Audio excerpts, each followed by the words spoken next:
বাঁহ গোঁসাই উৎসৱ অসমৰ এটা জনজাতীয় জনগোষ্ঠী শৰণীয়া কছাৰী লোকসকলৰ এক কৃষিমূলক লোক উৎসৱ।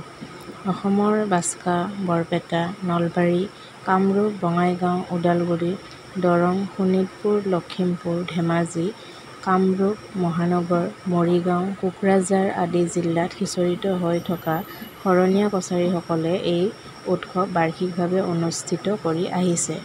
বাঁহ গোঁসাই উৎসৱ বহাগ মাহত আয়োজন কৰা হয়। শৰণীয়া কছাৰীসকলৰ জীৱনধাৰা কৃষিকৰ্ম আৰু লোকশিল্প কলাৰ সৈতে জড়িত।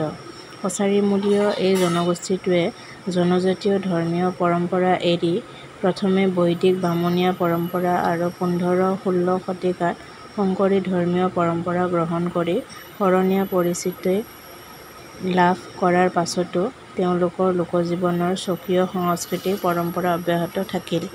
মূলতঃ বড়ো, কোচ, ৰাভা, মদহি আদি জনগোষ্ঠীৰ জীৱনধাৰাৰ সৈতে সম্পৰ্কিত শৰণীয়া কছাৰীসকলে যি সাংস্কৃতিক পৰম্পৰা পালন কৰে, তাত কৃষি আৰু ঘৰুৱা শিল্পকৰ্মৰ সৈতে বাঁহে গুৰুত্ব লাভ কৰি আহিছে।